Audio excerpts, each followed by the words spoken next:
नमस्कार दोस्तों, मेरे YouTube channel tech Ketu smart tips में आपका स्वागत है। दोस्तों, जब भी आप अपने बच्चे का एडमिशन केंद्रीय विद्यालय में कराते हैं तो उसमें कई सारे कोटे एंड कैटेगरीज यूज होती हैं। उनमें से एक SGC कोटा होता है। दोस्तों, मैं आज उसी के बारे में जानकारी दूंगा, तो दोस्तों वीडियो को लास्ट तक देखिएगा बिना स्किप किए। आइए दोस्तों वीडियो को शुरू करते हैं। KVS SGC quota, single girl child Kota.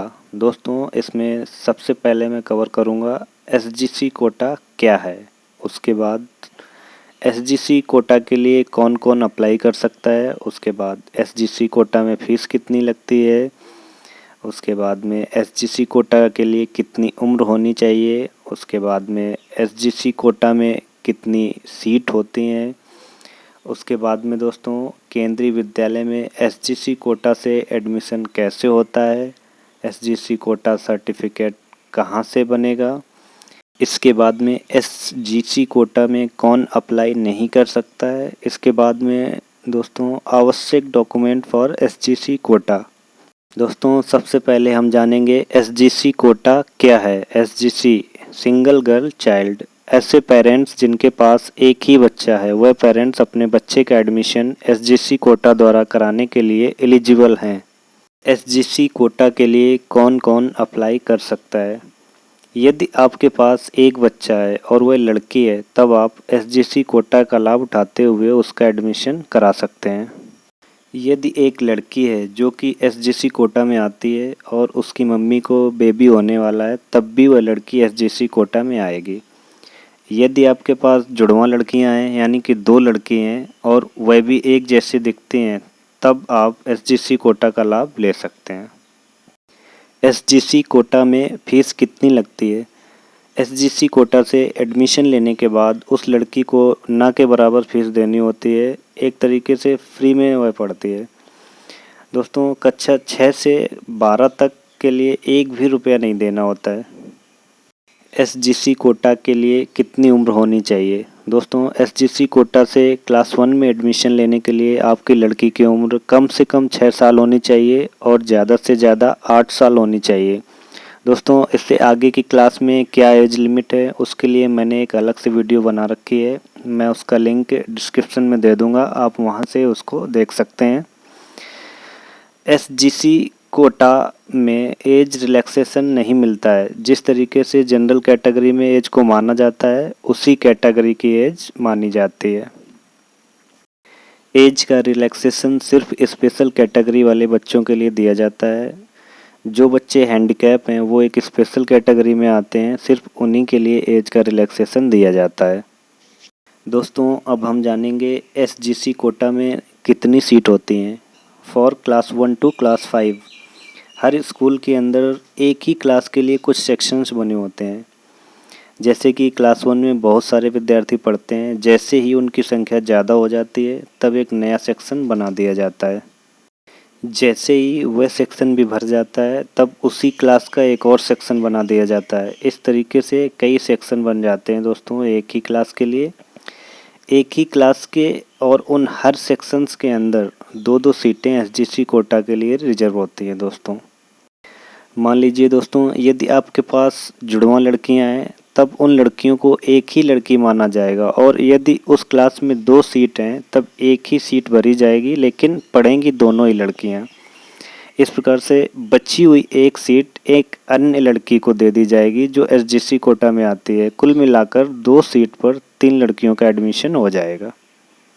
For class 6 to class 12, दोस्तों क्लास 6 से क्लास 12 तक प्रत्येक क्लास के लिए SGC कोटा के अंतर्गत 2-2 सीटें रिजर्व रहती हैं, चाहे हर क्लास में जितने भी सेक्शन क्यों ना हो। लेकिन कक्षा 1 से 5 तक आपको हर क्लास में जितने भी सेक्शन हैं, उन सभी सेक्शंस के अंदर 2-2 सीटें आपको मिलेंगी। ये अंतर है दोनों में। दोस्तों, अब हम जानेंगे केंद्रीय विद्यालय में SGC कोटा से एडमिशन कैसे होता है। केंद्रीय विद्यालय संगठन अपनी वेबसाइट पर नोटिस जारी करके बता देते हैं कि फॉर्म निकल चुके हैं और आप फॉर्म भरा सकते हैं। यदि आप अपने बच्चे का एडमिशन SGC कोटा से कराना चाहते हैं, तब फॉर्म भरने के समय आप उस कैटेगरी पर टिक लगाना ना भूलें। मतलब दोस्तों, आपको SGC कोटा पे क्लिक ज़रूर करना होगा, उस पर टिक ज़रूर लगाना होगा। इसके अलावा दोस्तों केंद्रीय विद्यालय संगठन द्वारा एक एप्लीकेशन भी बनाई गई है जिसे आप घर बैठे ही चला सकते हैं। उसके सहारे भी आप एडमिशन के लिए अप्लाई कर सकते हैं। यदि आपको फॉर्म भरने में दिक्कत आ रही है दोस्तों, तब आप नज़दीकी साइबर शॉप पर जाकर फॉर्म भरा सकते हैं। दोस्तों अब हम जानेंगे SGC कोटा सर्टिफिकेट कहाँ से बनेगा। तो दोस्तों सबसे पहले आप नज़दीकी कोर्ट में एक अच्छे वकील से बात करें कि आपको SGC सर्टिफिकेट बनवाना है। वो SGC सर्टिफिकेट बनवा कर आपको दे देंगे या फिर आपको पूरा प्रोसेस बता देंगे और आपको SGC सर्टिफिकेट बनवाने में हेल्प करेंगे। इसके अलावा दोस्तों यदि आपने SGC कोटा के अंतर्गत अपनी बच्ची का एडमिशन लिया है, तब आपको हर साल एक नया SGC सर्टिफिकेट स्कूल में जमा करना होगा। दोस्तों स्कूल वाले हर साल एक नया SGC सर्टिफिकेट इसलिए मांगते हैं कि जो लड़की पढ़ रही है वह अभी भी SGC कैटेगरी में है या नहीं। जैसे ही स्कूल वालों को ये पता चलेगा कि ये लड़की अब SGC कैटेगरी में नहीं आती है, तब उसको जनरल कैटेगरी में डाल दिया जाएगा और उससे जनरल कैटेगरी की फ़ीस भी ली जाएगी। दोस्तों अब मैं आपको बताऊंगा SGC कोटा में कौन अप्लाई नहीं कर सकता है। तो उसके लिए पहली कंडीशन, यदि आपके पास 2 लड़कियां हैं तब आप SGC कोटा से फॉर्म अप्लाई नहीं कर सकते हैं। अगर आप कर भी देते हैं तो आपका फॉर्म रिजेक्ट हो जाएगा।